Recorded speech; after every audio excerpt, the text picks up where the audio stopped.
একটা মাইক, দুটো মাইক, তারপর এতগুলো মাইক একসাথে। কিন্তু এতগুলো মাইক কেন?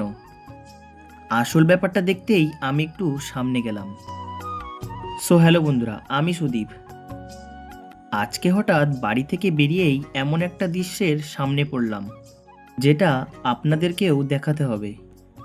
যেহেতু শ্রাবণ মাস চলে এসেছে, এই সময় আমাদের আশেপাশে পাড়া থেকে অনেকেই একসাথে তারকেশ্বর যায় মহাদেবের মাথায় জল ঢালতে। পর বাবার মাথায় জল ঢালার পরে সবাই মিলে একসাথে বাড়ি ফিরে আসে। সেই দিন আমিও বাড়ি থেকে বেরিয়ে রাস্তার দিকে যাচ্ছিলাম ওটাই দেখতে। প্রথমে সব কিছু একদম স্বাভাবিকই ছিল, কিন্তু কিছুটা যাওয়ার পর হঠাৎ দূর থেকেই কানে এলো মাইকের আওয়াজ। ভাবলাম কোথায় আবার এত জোরে মাইক বাজছে। যত সামনে যাচ্ছি ততই মাইকের আওয়াজ পরিষ্কার শুনতে পাচ্ছি। তারপর সামনে গিয়ে যা দেখলাম সেটা দেখে আমিও একটু অবাক। একসাথে বেশ কয়েকটা বড় বড় মাইক লাগানো হয়েছে। মনে হচ্ছিল এক একটা মাইক যেন আর একটা মাইকের সাথে কম্পিটিশন করছে। আর এই যে দেখো কত বড় একটা কালী ঠাকুরের মূর্তি। একদিক থেকে মাইকের আওয়াজ আর একদিক থেকে মানুষের আনন্দ। পুরো রাস্তার পরিবেশটাই একবারে জমজমাট। চারপাশে তাকিয়ে দেখলাম অনেক মানুষ একসাথে ফিরছে।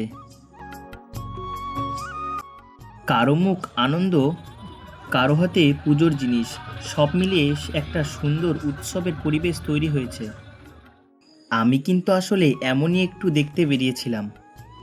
ভাবিনি যে রাস্তায় বেরিয়ে এত সুন্দর একটা দৃশ্য দেখতে পারবো। মানুষের এই আনন্দ আর উৎসাহ দেখেই বেশ ভালো লাগছিল।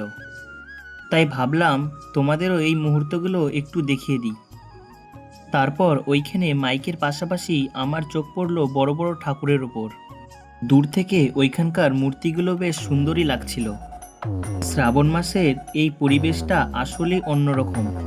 পাশে মানুষের ভিড় আর মাইকের আওয়াজ, ঠাকুরের মূর্তি আর সবার মধ্যে একটা আলাদা আনন্দ। সব মিলিয়ে মনে হচ্ছিল যেন ছোট্ট একটা উৎসব চলছে।